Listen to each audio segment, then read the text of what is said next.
staff member about how you or your loved one can be helped to enjoy a better and healthier life. More information is also available on the website at www.atlantahealingcenter.com. You're listening to America's Web Radio on the America's Broadcast. Good morning, Joe Gavalis here with the Safe Senior Hour. I hope all's well. Today we're going to have an interesting show for everybody. As we always start every show out, we always put out a few bits of information and comments, and one is remember, elder abuse does not report itself, and we define elder abuse on the show and in the North Georgia Elder Abuse Task Force in 3 areas. 1 is physical, 2 is financial, and 3 is institutional. We will today, for the first segment, just go over an update on some of the frauds. But for the following segments, we're going to have a guest on, Attorney Will Smith. He's been on before, who specializes in nursing home and long-term care issues. He's a private attorney.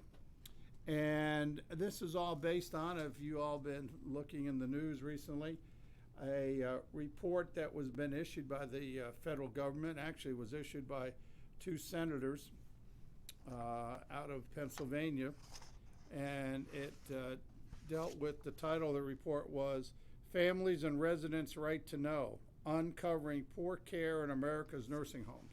So we're going to be discussing that when Attorney Smith comes on. So we're going to go over, first of all, just an update like we always try to do, keep everybody abreast all over this country and all over the world about some of the big fraud matters that have been going on and successes. And one of the big ones that happened here was in the United States, in New York. A Bronx, which is one of the boroughs in New York City, sentenced to more than 4 years in prison for a multi-million-dollar fraud scheme involving business email compromises and romance scams targeting the elderly. Excuse me. This is how long it's been going on. It's been going on between 2014 and 2018 that they had perpetrated this fraud on citizens.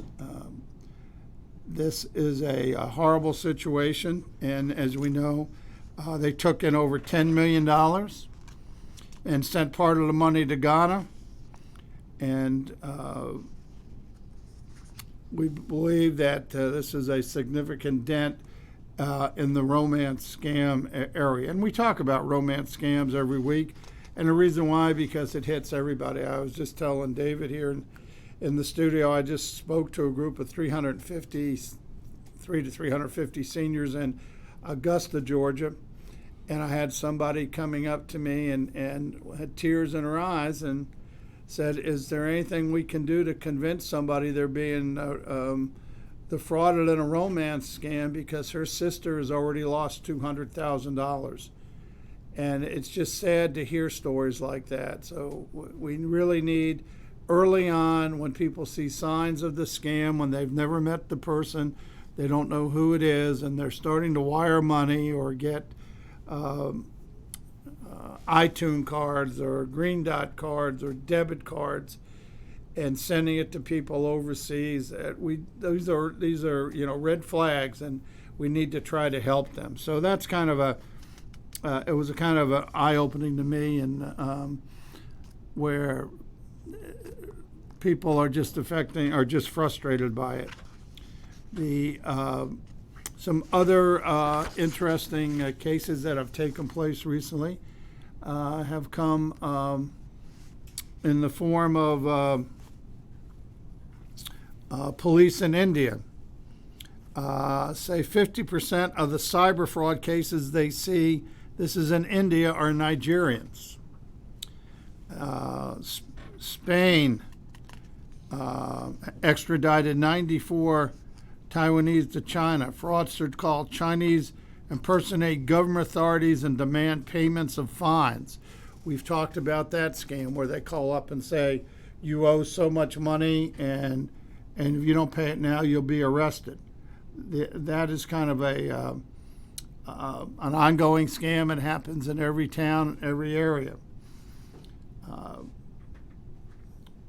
As we look down the list here, this is all coming from the Baker Fraud Report, and I urge you all, just go online and Google Baker Fraud Report because he covers so many really good topics here. I'm just looking down here on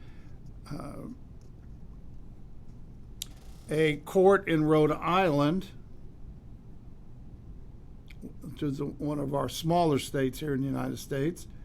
A court in Rhode Island sentenced college students. They had ties to India with tech support telemarketing scheme, and this affected many people, especially in our New England area. They got 5 years in prison, and they took in nearly $1 million. This is a bunch of college kids operating this. So this fraudsters can also be the young professionals, the college kids, or the ongoing gangs and professional people that we see in a lot of these fraudster activities. And as I have to constantly remind everybody, financial abuse of the elderly, only about 40 to 50% is done by the professionals. The rest is being done by loved ones, people you trust, caregivers, and most of it, only 1 in 5 gets reported. So if we want to help our loved ones, help the people we care about, we need to be constantly looking for the red flags, checking their finances of our loved ones to make sure nobody is abusing them.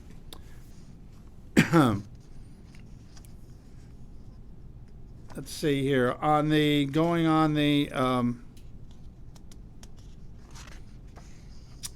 IRS frauds, Baltimore gets 5 years in prison for stolen identity refund fraud, filed over 400 bogus returns, came up with 400 false IDs, turned them in to the government to get refunds.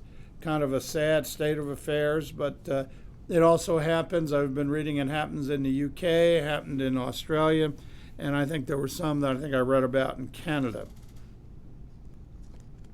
An interesting point, we've talked about Jamaican frauds, and that's the Jamaican lottery or the Jamaica sweepstakes.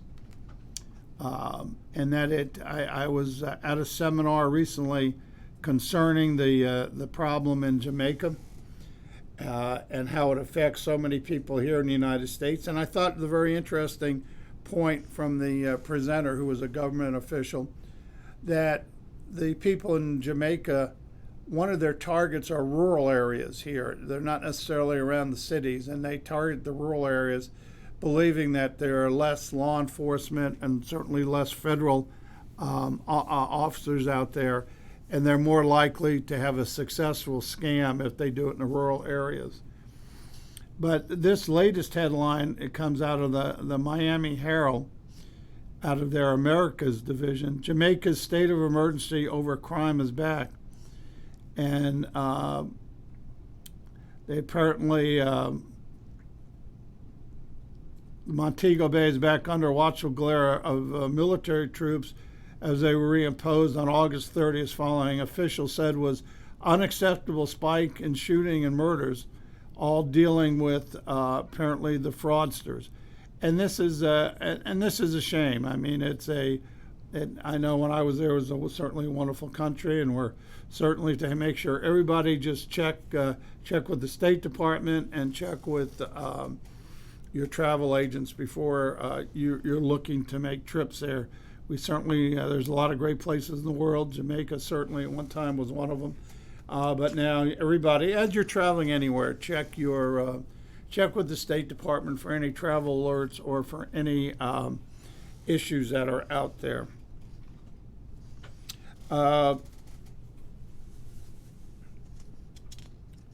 Nigeria, where we've constantly talked about where the romance scams, many of them have been initiated, just came out and convicted 2 men over romance scams.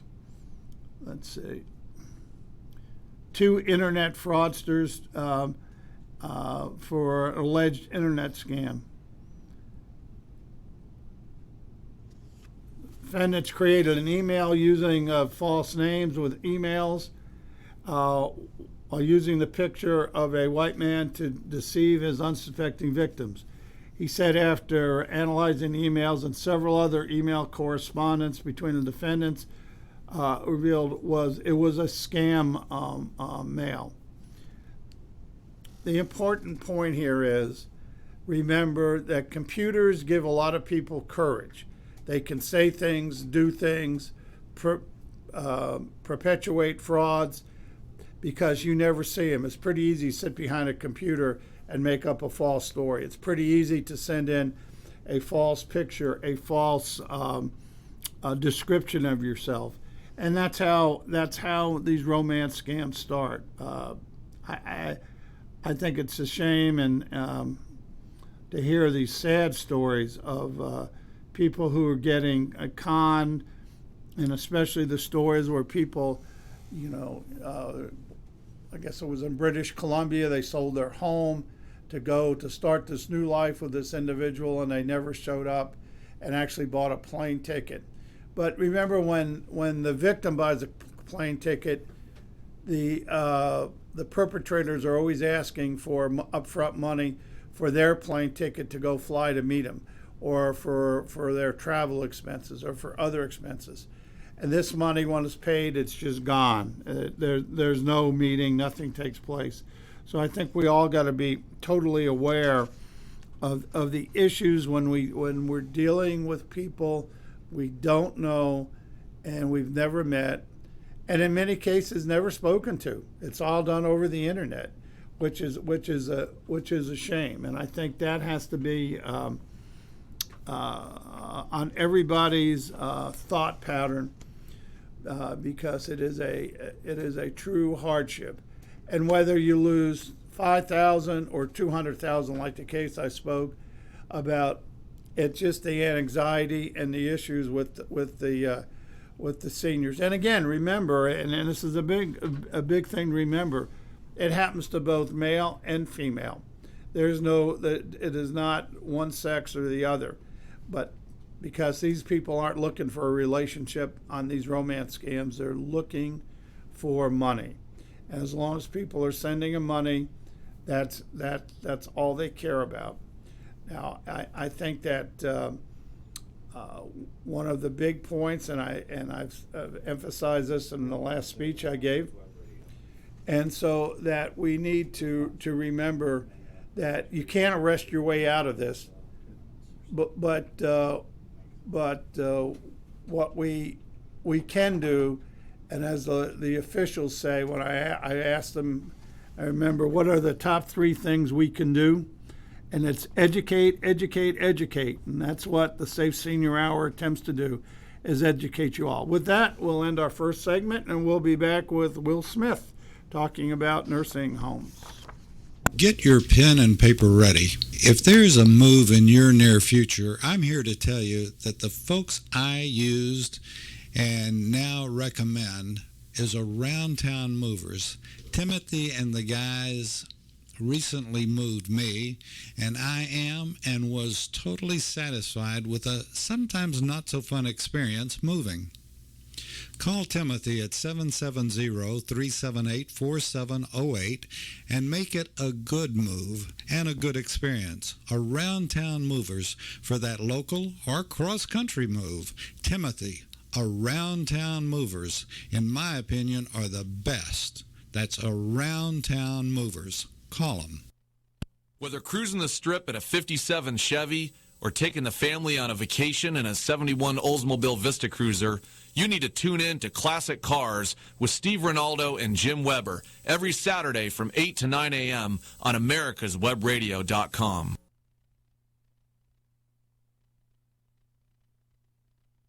You're listening to America's Web Radio on the AmericasBroadcastNetwork.com. Thank you for listening.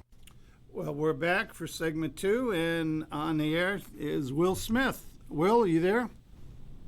I am. Well, how are you? great. How are you this morning, Joe? We're doing great, and I appreciate you on such short notice for coming on. But what's Will is an attorney here in Atlanta, and we'll let him give give the new listeners some his background in a minute. But what's really started this was some newspaper articles and a release of a report by the federal government concerning nursing homes in the United States that are either on a list, and this is what we're going to get. We'll explain a list, a watch list, or a special list, which was previously hidden from consumers here. So we'll just give people your background here, and then we'll go ahead and try to look at this report and see what it means to the people who citizens of the United States who have loved ones in nursing homes and some of these nursing homes. Absolutely, Joe. I've been dealing with nursing homes for about 16, 17 years now. I worked in them for about 8 years during college and the first year of law school. And then since 2010, I have been gradually getting more and more involved in litigating against nursing homes to the point of now it's the only thing that our firm does.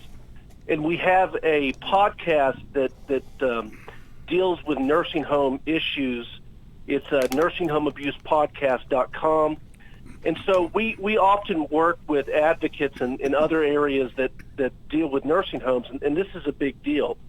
And essentially, what's going on with this list is certainly the word secret makes it seem a little nefarious, and I'm in defense of CMS, it's not really that type of thing. What happened was 2 senators from Pennsylvania, and this is a bipartisan issue, Toomey and Casey, one public Democrat, investigated some of the worst performing nursing homes in Pennsylvania and learned that there is this list, there's this program that CMS does called SFF, and it's a special focus facility. Yeah, and just they tell, have a excuse me, limited number of slots. We'll tell everybody ahead, what Joe. CMS is. Some people might not know. CMS is the Centers for Medicare and so nursing homes, by and large, are funded through Medicaid. Medicare pays for a certain amount of time, up to like 100 days, but the vast majority, 60% of nursing home residents, have their long-term care stay subsidized by Medicaid, and CMS overlooks this program. Which is a federal government program, not a state program. It is a federal government program, absolutely, Right. but they work in conjunction with state agencies. Right. For example, the Georgia state agency that works on this is the Department of Community Health. Right.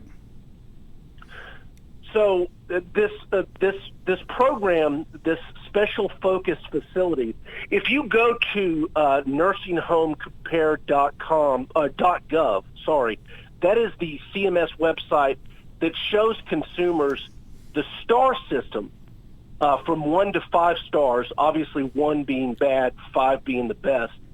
And it rates these nursing homes in a couple of different areas: staffing, quality control, health. And those that consistently underperform are placed in this program of special focus facilities. And this is made public to consumers.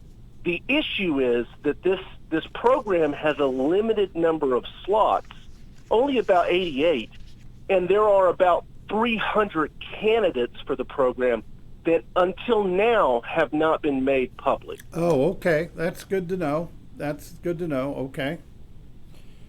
Well, and it's all over the United States. It's not in one state. It's all over the United States, absolutely. Georgia had, I think, about 6 of them, but it's a program that takes candidates from all 50 states. Absolutely, yeah. Right. There's about 15, but we have to remember that there's about 15,700 nursing homes in the United States, and less than 6%, less than 6% are actually in this program. Right. There's a list that in this report that was issued. It was it went state by state of the, as of April 2019, of the it's called the special, what is it, focus something, whatever that special focus facility. SFF, yeah. Right. There are candidates that are listed and then some that are actually on it. So if people are interested around the United States, just look at your state. I would say, just looking at it, obviously the bigger states have a lot more than the smaller states, but you can see and pick out the name of the location, and then it will talk. Then I think you can go to report, can't you, Will, and find out, or Yes. a website and find out. Yeah, absolutely. And it's important to note that the information about any specific nursing home has always been on nursinghomecompared.gov. So you could, even before the list of candidates was released, you could go to the website and see that this nursing home had low quality ratings, low staffing ratings. It's not as though they were 5-star nursing homes, but secretly CMS knew something else about them. These were very underperforming nursing homes. I think one of the bigger problems, though, that Toomey and Casey unearthed is the question of why are there only 88 spots? And that's simply just a matter of funding. CMS doesn't have, according to them at least, doesn't have the money to put more homes on this list, the actual SSF program. Okay, let's just go over from your experience, and again, you're kind of like the, a private watchdog helping citizens, take care of possible, say, misuse or issues dealing with their loved ones in these long-term establishments. How do you draw the line between what would be just purely a technical issue? And I don't mean to compare it anywhere as equal, but I know when people see when the health inspectors go into a restaurant and they go in and they look and they come up with a rating of 70s passing, and the restaurant gets 68, and then you look and see on the wall that or you look at the report and people forget to or forget whatever it is, don't have a proper display of a license, don't have the proper issues of I guess inventory or things like that, versus bad food where there's rat droppings or something. I can see the difference. Is this what makes up this list? Do you have any idea? I mean, what makes up somebody being on this list? Sure. If I understand your question, and it's a reasonable one too, you can look at some of the inspection reports, and they have violated something. For example, it could be in dietary. It could be something like a health inspection at a restaurant, where you guys didn't cover the chicken properly, or maybe you didn't put medicine in a container that's 3 inches as required by federal law, whereas you put it in one that was only 4 inches. Something that seems pretty innocuous. Right. The CMS has a method for distinguishing those, and the ones that you need to look at are the ones that put people in immediate jeopardy. It has a list of severity, right?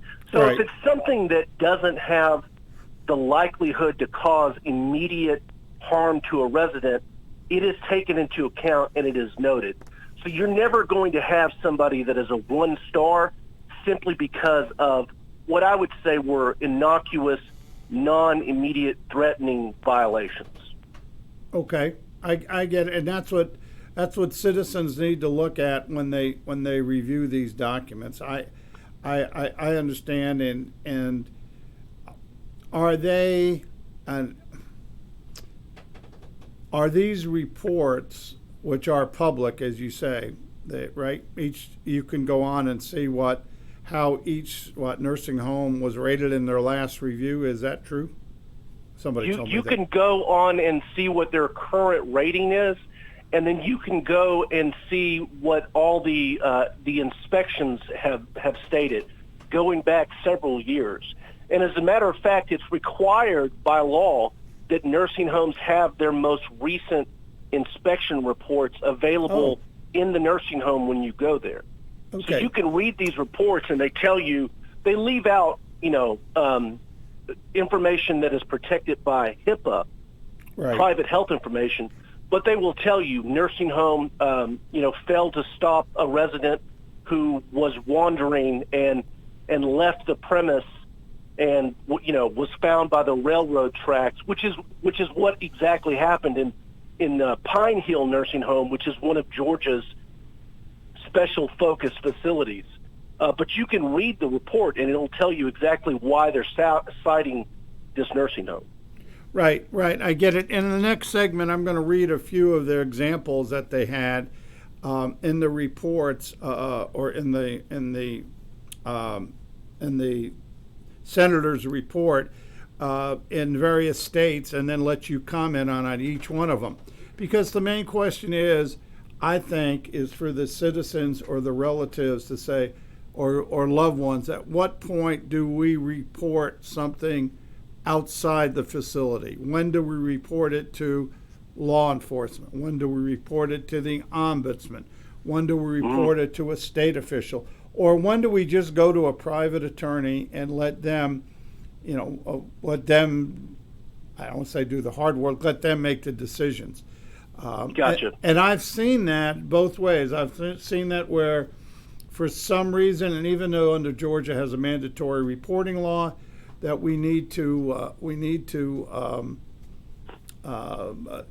that the situation never gets reported, but a private attorney gets involved, and then it's kind of backwards, But let's face it, both from the government point of view and from your point of view and the family's point of view, is the care and well-being of that patient and resident. With that, we're going to take our second break, and we'll be back with Will Smith shortly in the third segment. The Docs for Patient Care Foundation is your way to join the fight and become a member of an organization created by doctors for patients, dedicated to fighting for your healthcare freedom and preserving the doctor-patient relationship. Get a pen and paper. Write down docs4patientcarefoundation.org. That's DOCS, the number 4, patientcarefoundation.org. Go to our site and please make a generous tax-deductible donation and join the fight today. Thank you. Whether cruising the strip in a 57 Chevy or taking the family on a vacation in a 71 Oldsmobile Vista Cruiser, you need to tune in to Classic Cars with Steve Ronaldo and Jim Weber every Saturday from 8 to 9 a.m. on americaswebradio.com. Perhaps you are struggling to cope with the disease of addiction. If not, you probably know a family member or friend that needs help in battling the cravings and the personal and professional damage done by the effects of drugs or alcohol. Get a pen and paper and be ready to write down the following.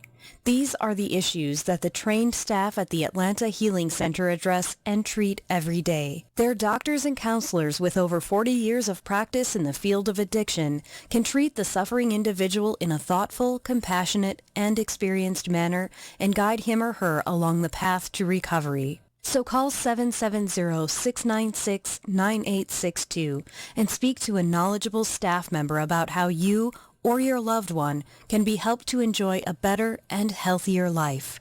More information is also available on the website at www.atlantahealingcenter.com. If you're a veteran, and I really don't care from which war, doesn't matter. If you're a veteran and you're opening a new business or you've opened a new business within the past 12 months, contact GM at America's Web Radio and we'll give you 2 weeks of free advertising about your business.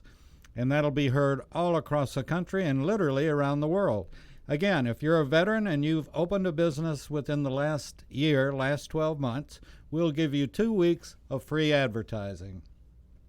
The Docs for Patient Care Foundation is your way to join the fight and become a member of an organization created by doctors for patients dedicated to fighting for your healthcare freedom and preserving the doctor-patient relationship. Get a pen and paper. Write down www.docsforpatientcarefoundation.org. That's www.docsforpatientcarefoundation.org. Go to our site and please make a generous tax-deductible donation and join the fight today. Thank you. You're listening to America's Web Radio on the AmericasBroadcastNetwork.com. Thank you for listening. Well, we're back on our third segment of the Safe Senior Hour, and we're very fortunate to have Attorney Will Smith with us on, and we're talking about the latest nursing home report that was issued by Senator Bob Casey, a Democrat from Pennsylvania, and Senator Pat Toomey, Republican from Pennsylvania, concerning families and residents' right to know, uncovering poor care in America's nursing home. And Will and I were just talking about the initiation of the report and some issues to look at in the report. And I suggest you people at a later date go on the internet and look up the total report. But in Appendix A on page 8, 9, and 10, they actually list some of the situations that were found in nursing homes. And what Will and I are going to do, I'm going to read some of these and let him comment from his point of view. I was at a conference in Augusta, and people say, when do I call an attorney? When do I call the government? When do I call the police? What can I do for my loved ones? So hopefully on some of these situations, I hope this will be able to give you some direction. Will, any comments where we start? No. Let's get into it. Okay. Well, on page 8, actually you already mentioned it. It says in Georgia, a resident was able to climb out her window and escape. This same resident was found in the tracks with a train approaching. Somebody hears about it. It should be reported, I would think, on mandated reporters, but if the family hears about it, what should they do? Well, they should immediately report it to the Department of Community Health.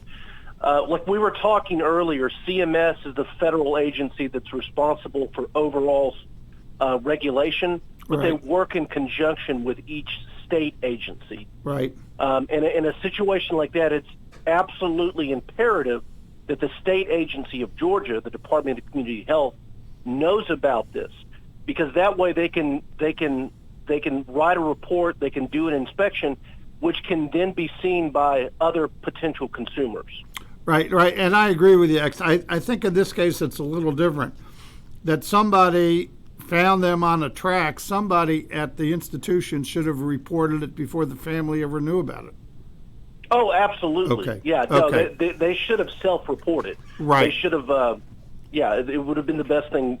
Right. But this is a very troubled nursing home already. Right, and you think it's on one of these lists. It doesn't list a nursing home here, but yeah, it is. It should be. And again, the issue, and we'll talk about it later in the next segment, just guidelines, what a family should do concerning the list and their loved ones there.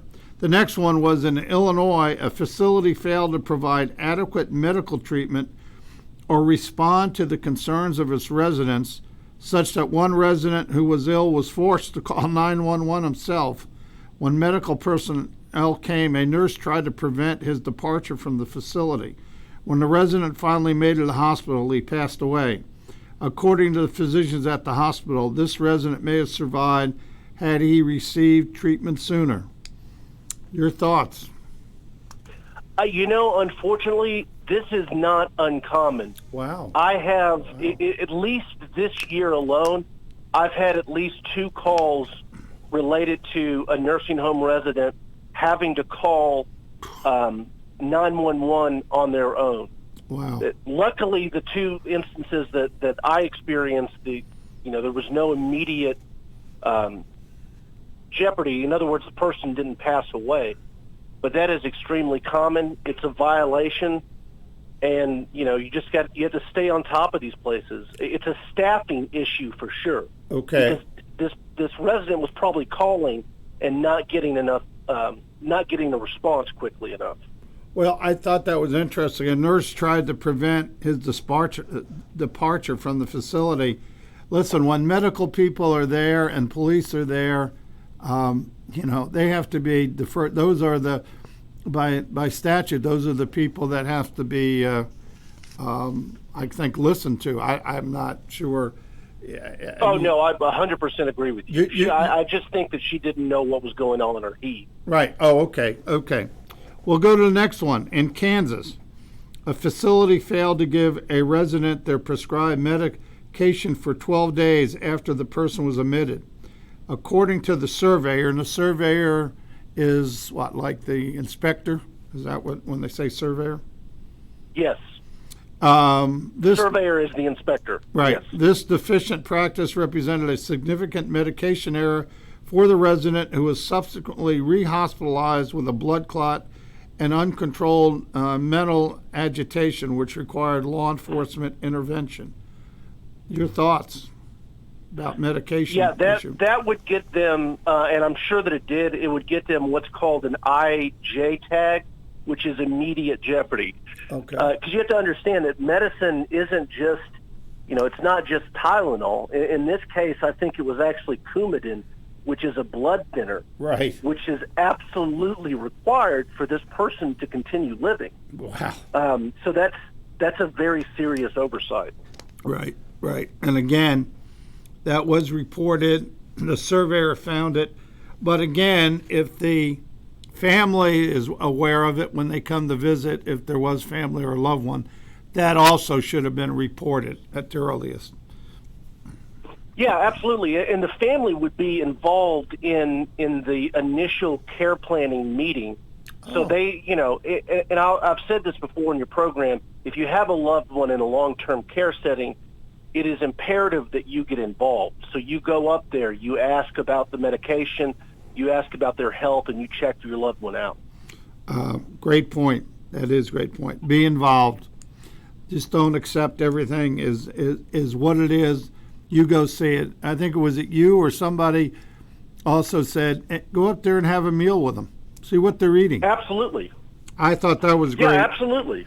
And I passed that on. I actually just went and ate lunch with a nursing home resident down in southern Georgia, and it was an interesting experience to see what they eat and what the service is like. Wow. But it's a good advice, and everybody should do that. The next one, in Michigan, a resident who had his catheter removed bled through the night, and when he was finally taken to the hospital the next morning, he passed away. An interview with his roommate at the facility revealed that the resident was bleeding and moaning through the night. At this same facility, another resident who repeatedly complained of pain over a month-long period was ignored. The resident was subsequently hospitalized for several weeks due to an infection. That's an issue that people would look or listen to their loved ones on an ongoing basis. What's your suggestion that the loved ones do on this one? I'm really not sure that I can really offer any suggestion other than it sounds like a facility that has a severe staffing problem. I mean, if you go to a facility and you don't see enough staff, or it's very clear that residents aren't being responded to quickly enough, the only solution you may have is just to move them to another facility. Right, and I'm just wondering at that point, obviously that the patient's there and it's been complaining over a month-long period was ignored, nothing was being done. Is this the time to go to an ombudsman? Is this the time to call the whatever the state agency is? I mean, it's not like you're going to call the police on something like this, but somebody's got to be made known. What's your suggestion? Yeah, I think, well, there's never a wrong time to contact an ombudsman. Ombudsmen's jobs are advocates for long-term care residents. They can walk right into the nursing home. They can go to the director of nursing and the administrator. They're always a good tool. And as far as complaining to the state agency, you're never going to go wrong there. I mean, giving them more information is better. And it's certainly not an issue that you should contact the police over. Right. And as far as whether you would want to contact a lawyer, lawyers have a very, very limited remedy that they can provide, and that is monetary damages. So even if there is neglect, if there are no damages, there's really not much a lawyer can do. Okay, so the message on that, somebody on this, and because I've heard it from people that they're in the care, they're being ignored, call the ombudsman. Absolutely, because ombudsmen are sort of mediators. They're very biased mediators because they are completely on the resident side. But they deal with these nursing homes. They've dealt with these administrators. And they have the power and the authority, if they can't resolve it, to refer it to the state agency, which can then levy monetary fines and civil penalties. Right. That's great. Yeah, civil fines. Good advice. The next one, in Ohio, a facility failed to assess the residents' nutritional status such that the surveyors identified 14 residents who had lost weight in the last 30 days. One resident's weight loss was so severe that the patient lost 33 pounds in 31 days, becoming lethargic, and was hospitalized for malnutrition. Again, what's your thought? Well, first of all, that is certainly going to get them the IJ tag, which is immediate jeopardy. Malnourishment and dehydration are very major problems in nursing homes, and they can kill elderly individuals. They can kill young, healthy individuals. 30 pounds in 30 days is not healthy. But that's why, if they have family members, it's imperative that the family take notice of your loved one. Are they losing weight? Are they eating? These are things that could possibly be solved by it's still not totally incumbent upon the family. This facility clearly dropped the ball. Right. Let me ask you, what would you suggest the family on these reoccurring complaints, like what the previous one in Michigan was pain? Here they're not getting fed. There was a weight loss. Do you suggest that the loved one or the family member that they keep a notes of this, a diary, so they can get it to whether it's the ombudsman, the state official, a private lawyer, or the law enforcement? At least you have a record what's going on rather than he said, she said. You know what I'm saying? Do you agree? Oh, absolutely, Joe. That's great advice. The more evidence that you have, because you may even forget things that were said or when they were said. So you're 100% correct on that, Joe. So if you see a weight loss, you see that they're becoming, and also everybody has cameras now with cell phones. Take a picture of your loved one, as long as they okay. Oh, absolutely. Yeah. Right. And this is also stuff that you could bring up in one of the care plan meetings and say, hey guys, here's a list of all the times that I've complained about mother's lunch tray, and here are pictures of her clearly losing weight. We got to do something about this. Well, that's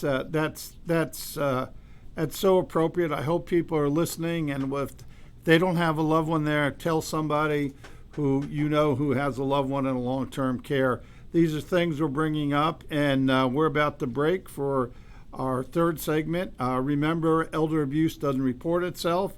So with that, we'll take our third break and be back in a few minutes with Will Smith. 45 years of experience is behind the most trusted name in auto transportation. Passport Transport, the first and finest today. That's why Passport Transport is the preferred auto transport for major auto manufacturers, concours, museums, tours, and collectors, and should be your choice from across the state to across the country. When you have the need, go to PassportTransport.com and enjoy the peace of mind referenced experience will give you. Passport Transport. Quick Steaks, that's Q-U-I-K Steaks, are not just for surveyors. They are great for family and community gardens. Go online to www.quicksteak.com or contact your local land surveying supply dealer and get you a box of Quick Steaks. You'll love them every year when you plant your garden. Again, that's Quick Steaks, Q-U-I-K Steaks, the truly preferred way to stake and identify what's in your garden now. And once again, from America's Web Radio, if you're a veteran or you have a family member that's a veteran and they have started a business within the past 12 months or they're about to start a business, have them contact GM at America's Web Radio, and we're going to give them 2 weeks of free advertising on one of, if not the largest producing podcast radio stations in the country, America's Web Radio. We'd love to hear from you. Contact GM at America's Web Radio. You're listening to America's Web Radio on the AmericasBroadcastNetwork.com. Thank you for listening. Well, welcome back for our fourth segment. We have attorney Will Smith, who specializes in long-term care issues, and he's been a guest on the show before, and we brought him back, asked him to come back, and he kindly agreed to discuss this new report that came out, Family and Residents' Right to Know. It was put out by 2 U.S. senators, uncovering poor care in America's nursing homes. Again, we're in the report, and we're talking about examples of neglect and abuse among that the government has found in some of these homes. And Will is addressing some suggestions of what should be done or what you should do as a family or what the institution should have done. So Will, thanks a lot. As we wrap up this show, we've got a case now in Delaware. A facility failed to promptly investigate allegations of sexual assault against a member of staff, which resulted in the victim not being referred to the hospital for examination until 2 days after the incident. Additionally, the facility allowed the alleged perpetrator of the abuse to continue working during the investigation with access to the victim. As of May 29th, this facility had staffing and quality rating of 5 stars. Your thoughts on this? First and foremost, the sexual abuse that occurs in nursing homes to me is one of the most deplorable crimes that can happen. It's like when it happens to children, it happens to the elderly, it's happening to vulnerable members of society. And but you can have this, and it's important to note this, that I've got an issue right now with a nursing home. I'm not going to mention who it is, but they have an overall rating of about 4 stars, which is pretty good. But if you look at their actual numbers, they have a very low staff rating, which is probably what led to the incident that we're investigating now. But that being said, you can have 5 stars and still, commit a very serious mistake like this. You can never be 100% sure of what's going to happen. Right. I think that's, to me, being a former federal agent for 30 years, that when I hear about some of these sexual abuses that go on, it's just amazing to me. It's one of the most heart-wrenching cases that I've seen. And a lot of these people, I'm thinking of a matter now in a nursing home. A woman had dementia and was being moved, and the driver allegedly, took advantage of her and raped her. And it wasn't until the family were called the day or that afternoon by a professional, said, you need to get your mother out of here. And they got her, took her right to a hospital, and yes, the test confirmed the rape. And I'm like you, and the person they still allowed them to work there even with the allegations. handling female, residents, which is just appalling. So it's sad. I know of another matter where it was another person who worked there did turn this person in for going into a room and taking advantage of somebody with a serious case of dementia. And it turned out to be nothing but a sexual abuse and rape. So these things do happen, and these are the type of situations that should be reported, obviously, to the police, to the ombudsman, to the professionals right away. Don't you agree? Oh, absolutely. Any sexual assault incident is one that hits every single possible tool in your toolbook. You need to report it to the state. You need to get an ombudsman up there. You need to report it to law enforcement, and you need to call an attorney. Right. And I'm sorry. Go ahead. No, I was just going to say, and a lot of times the person who knows that the only person that the patient tells is the loved one or the person who's visiting them. They're afraid to tell somebody else. So you must be, the outsider, the family person, must be the conduit to the professionals to get some help. Yeah, absolutely. The outcry is typically to the family, but there are times when there's no outcry at all, and it's just incumbent upon the family to take notice of your loved one. Are they shy? Are they less physically involved than they used to be? Like if your loved one's not giving you hugs, or they're moving away, or they, in the same way that you would investigate a child being potentially abused, right. You have to pick up on their behavior. Right. Good point. So people, when you visit your loved ones or your friends, be aware.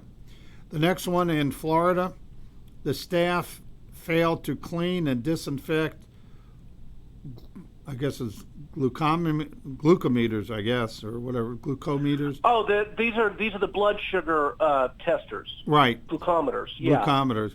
So what you have is you have a machine that pricks your finger that draws a little blood going from person to person without being sanitized. I mean, you wouldn't want somebody to use the same comb in your hair at a barber shop, much less a machine that draws blood. So that's extremely dangerous. Well, I know that as a law enforcement officer, when we always were told when you're going to search people, ask them if they have anything that would prick them, or a needle or anything that's sharp that would cut you, because that's the last thing you want is to interact the blood of somebody else.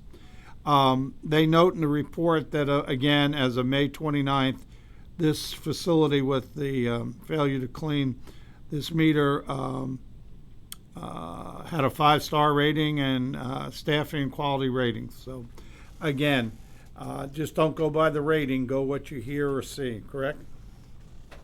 Yeah, absolutely. I mean, the rating system is the best that we have right now. It certainly could be improved. It has its flaws, but it's not the end-all, be-all. If you find a place that's 5-star, great. You've got one piece of information for your overall intelligence. Go Right. there and recon it yourself, look at it, get your feet on the ground and check it out. All right, I agree. And this is another one, because I know this situation showed up here, but this is a Hawaii case. A facility failed to correct an insect infestation such there were cockroaches and ants near residents on countertops crawling on medical charts. And they said as of May 29th, this facility had an overall rating of 2 stars with a quality rating of 5 stars. One, address the difference in the stars, what that means, and then the idea about how bad insects can be. Yeah, that's unfortunately that's pretty common. Wow. I mean, these facilities have they have a lot of food, they have a lot of human waste circulating around, and so they're major attractors for insects. But you can have something, it's like I was talking about earlier, that the facility that has an overall rating of about 4 stars, but has a 2-star rating. So there's a lot to be desired in the rating system. You can't just count on the rating system alone. Right. I think that just reinforces what you've been saying, Will, and I appreciate it. The next I one. will say this: the only thing that you can guarantee on the rating system is if somebody is a 1-star, there's no accident. They're definitely terrible. Okay. Well, that's good to know. That's good to know. So, And as a matter of fact, just for clarification, sure. If you don't see stars on there, that's because they are actually one of the participants in the Special Focus Facility program. Those 88 or 80 participants don't have any stars on the Nursing Home Compare website. So if you see this and you look on it and you have some loved ones or a loved one in one of these nursing homes, look at it. Hopefully they correct the problems, but you also have the ability to move them, right? If you can afford it, I guess is the big issue. Yeah, I mean that's it's a tricky situation. Sometimes there may not be a closer nursing home, and so it puts it further away from the family and makes it more difficult for them to visit. Sometimes you simply can't afford it, so it's tricky. It's not geography and money come into play then. Right. I'm looking at it because we're about to wind down this last segment here, but they list a few more examples in Kentucky about somebody who suffered from burn wounds and was receiving treatment, and that the dressing wasn't changed. And so if you walk in and see something like that, that should be reported immediately to take care. And they say in Kentucky that this would indicate people should be placed in immediate jeopardy, as you say. Yeah, absolutely. It gets you an IJ tag of immediate jeopardy. That should be reported. Anytime if you're visiting a loved one in a nursing home and you see something, say something. Right. It's because it's like you always say, it's not going to report itself. Right. Elder abuse does not report itself, and that's so true. They go on to say in Massachusetts, the availability of illicit substances at one facility was so prevalent that residents had, quote, concerns about maintaining their sobriety at the facility. So that was something, and they were put on the list. But with that, that was in Massachusetts. But look at the list, and as somebody with a loved one in there, help make some decisions. Talk to the ombudsman, talk to the professionals, talk to an attorney if you can. If you got any concerns, the concerns and well-being of your loved one's important. With that, I want to thank you, Will. Again, Will's an attorney here in Atlanta, Will Smith, who specializes in this, and we can't thank you enough for coming on and helping to explain that. So remember, everybody, that that elder abuse doesn't report itself. And if you have any questions or comments or topics you like to tell us, please contact at safe at americaswebradio.com. So with that, again, thank you, Will. And with that, that ends this segment and this show. Thank you very much for listening. Thank you, Will. Bye. Perhaps you are struggling to cope with the disease of addiction. If not, you probably know a family member or friend that needs help in battling the cravings and the personal and professional damage done by the effects of drugs or alcohol. Get a pen and paper and be ready to write down the following.